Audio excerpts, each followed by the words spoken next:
अब हम आपको बताएंगे प्रकाश के परिवर्तन के चैप्टर का आगे।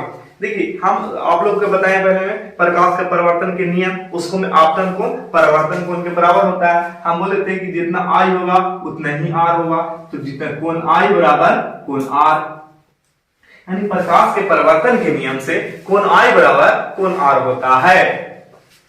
तो आती हुई किरणें को आपतित किरण कहते हैं, आपतित किरण, आपतित किरण, और जाती हुई किरण को परावर्तित किरण कहते हैं, किरण कहते हैं। तो हम लोग को एक चीज पढ़ना है, विचलन कोण। विचलन कोण कहते किसको है? ये तो आपतन कोण हुआ और ये परिवर्तन कोण हुआ, तो विचलन कोण एक पढ़ना है कि विचलन कोण कहते किसको है। तो देखिए विचलन कोण कहेंगे किसको? आपतित किरण को जो आगे की ओर बढ़ाएंगे और बढ़ाने के बाद परावर्तित किरण और बढ़ाया गया किरण के बीच जो कोण बनेगा उसको बोलेंगे विचलन कोण। देखिए आपतित किरण को बढ़ाएंगे, सीधा बढ़ाएंगे, और बढ़ाने से और परावर्तित किरण और आपतित किरण जो बढ़ाया गया किरण है वो दोनों के बीच जो कोण बनेगा उसको कहेंगे विचलन कोण। तो विचलन कोण बराबर एक फार्मूला होता है 180 माइनस 2i, जो आप लोग को विचलन कोण निकालने के लिए दे देगा। जैसे में ई दे देगा 20 डिग्री, ये 20 डिग्री दे देगा, तो देखिए यहाँ पे लंब डाला हुआ है नॉर्मल, तो यहाँ पे लंब डाला हुआ है, तो यहाँ पे 90 डिग्री का कोण बनेगा। देखिए ऐसे लंब डाला हुआ है तो यहाँ पे 90 डिग्री का कोण बनेगा। ये आती ही प्रकाश से किरणें है, तो ये 20 हो गया, तो ये ऑटोमेटिक 70 हो जाएगा, क्योंकि ये दोनों का योग 90 डिग्री होगा। लंब डाला हुआ है तो यहाँ पे 90 डिग्री बनेगा, तो ये 20 डिग्री दिया हुआ है, तो आई बराबर ऑटोमेटिक हो जाएगा 70 डिग्री, यानी कोण आई बराबर आ गया, कोण आई बराबर 70 डिग्री। अब हमको विचलन कोण निकालने के लिए बोलेगा, ये 20 डिग्री दे देगा और बोला कि विचलन कोण निकाले, तो विचलन कोण निकालने के लिए देगा, तो विचलन कोण बराबर फार्मूला होता है 180 माइनस 2i, 180 माइनस 2i। विचलन कोण, विचलन कोण बराबर, विचलन कोण बराबर 180 माइनस 2i। देखिए 180 के 180 और माइनस 2 का 2 लिख दिए, आई का मान हम लोग निकाले है 70 डिग्री, तो 2 गुने 70। अब देखिए 180 का 180 और 7 दूनी के 14, 140, यानी 180 में से 140 निकाल घटाएंगे तो आ जाएगा 40, यानी जो इसका मान आएगा 40 डिग्री आएगा। विचलन कोण बराबर 40 डिग्री आएगा। अब आपको एक और एग्जांपल लेकर बता देते हैं, जैसे में कोण आर बराबर दे देगा, कोण आर बराबर 50 डिग्री दे दिया, कोण आर बराबर 50 डिग्री दे दिया, तो बोले विचलन कोण निकाले। तो देखिए कोण आर बराबर 50 डिग्री देगा तो टेंशन नहीं लेना, हम लोग जानते हैं कि कोण आई बराबर कोण आर होता है प्रकाश के परिवर्तन के नियम से।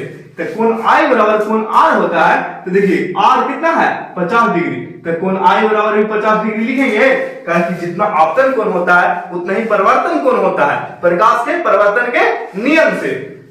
तो देखिए आई बराबर 50 डिग्री हो गया। अब विचलन कोण निकालने के लिए कहेगा, तो विचलन कोण बराबर, विचलन कोण बराबर 180 माइनस 2i, तो 180 माइनस 2 गुने 50, यानी 180 में से 100 चल जाएगा, 50 दूनी 100, तो 80 बचेगा, तो यहाँ पे हो जाएगा 80 डिग्री, यानी विचलन कोण निकालने के लिए मान आप लोग सीख गए होंगे। अब हम आप लोग को बताएंगे प्रतिबिंब किसे कहते हैं, इमेज। प्रतिबिंब का इंग्लिश होता है इमेज। अब प्रतिबिंब किसे कहते हैं? किसी बिंदु से आ रही प्रकाश की किरणें दर्पण से परावर्तन के बाद जिस बिंदु पर मिलती है या मिलती हुई प्रतीत होती है उसे प्रतिबिंब कहते हैं।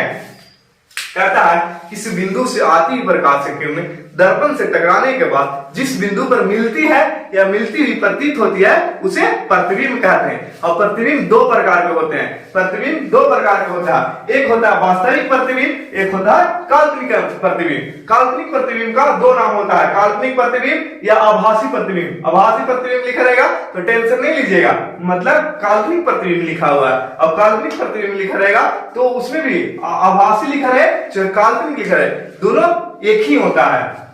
और वास्तविक प्रतिबिंब होता है जिसको रियल इमेज बोलते हैं, मतलब रियल में मिलता है। तो हम लोग पढ़ेंगे वास्तविक प्रतिबिंब कहते किसको है, तो किसी बिंदु से आ रही प्रकाश की किरणें दर्पण से परावर्तन के बाद जिस बिंदु पर वास्तव में मिलती है, जिस बिंदु पर वास्तव में मिलती है। जैसे देखिए यहाँ पर एक यहाँ पे किसी बिंदु से आ रही प्रकाश की किरणें और टकराने के बाद जिस बिंदु पर वास्तव में मिल रही है उसे वास्तविक प्रतिबिंब कहते हैं। जिस बिंदु पर वास्तव में मिलती है उसे वास्तविक प्रतिबिंब कहते हैं। अब काल्पनिक प्रतिबिंब किसे कहेंगे? तो काल्पनिक प्रतिबिंब या आभासी प्रतिबिंब किसी बिंदु से आ रही प्रकाश की किरणें दर्पण से परावर्तन के बाद जिस बिंदु पर सिर्फ मिलती हुई प्रतीत होती है, जैसे देखिए इधर से एक आ रहा है किरण, एक इधर से आ रहा है किरण, और आने के बाद टकरा के इधर वास्तव में लौट गई, लेकिन इधर जाती हुई प्रतीत हो गई है,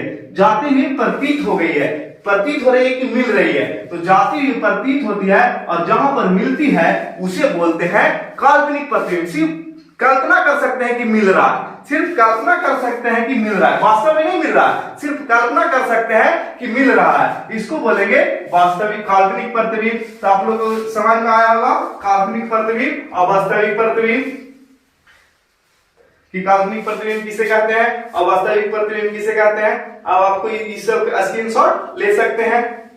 लेने के बाद हम आप लोग को बताते हैं कि वास्तविक प्रतिबिंब और काल्पनिक प्रतिबिंब में अंतर। देखिए वास्तविक प्रतिबिंब में और काल्पनिक प्रतिबिंब में अंतर क्या है। तो सबसे पहले अंतर लिखना रहे तो कॉपी को दो भागों में इसे बांट लें। उसके बाद बांटने के बाद यहाँ पर लिखे वास्तविक प्रतिबिंब और यहाँ पे लिखे काल्पनिक प्रतिबिंब, वो तो क्यों चलेगा। और वास्तविक प्रतिबिंब के अंदर पॉइंट दे देकर लिखें। दर्पण लिखने का अंतर लिखने का सही से तरीका है कि एक तरफ वास्तविक प्रतिबिंब लिखिए और एक तरफ काल्पनिक प्रतिबिंब लिखिए। अब काल्पनिक प्रतिबिंब लिखने के बाद पॉइंट बाय पॉइंट दे दीजिए। सबसे पहले तो अंतर कहे और नहीं आ रहा है तो सबसे पहले जो परिभाषा आ रहा है वो परिभाषा ही लिख डालिए। देखिए परिभाषा लिख दी है पहला में, पहला अंतर तो परिभाषा ही हो जाता है कि किसी बिंदु से आ रही प्रकाश की किरणें दर्पण से परावर्तन के बाद वास्तव में मिलती है उसे वास्तविक प्रतिबिंब कहते हैं, जो मिलती हुई प्रतीत होती है उसे काल्पनिक प्रतिबिंब कहते हैं। दूसरा है यह प्रतिबिंब हमेशा,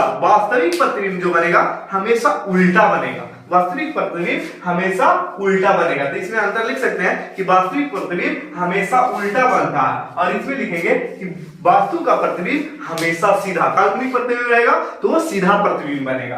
और तीसरा है इसे पर्दे पर, वास्तविक को पर्दे पर उतारा जा सकता है जबकि काल्पनिक को पर्दे पर नहीं उतारा जा सकता है। इसे पर्दे पर उतारा जा सकता है, इसी प्रतिबिंब को पर्दे पर नहीं उतारा जा सकता है। इस प्रकार आप लोग को वास्तविक और काल्पनिक प्रतिबिंब में अंतर समझ में आया होगा और स्क्रीनशॉट करके आप लिख सकते हैं और याद भी कर सकते हैं। आई होप कि ये वीडियो आप लोग को अच्छे से समझ में आया होगा तो like and subscribe and share करें।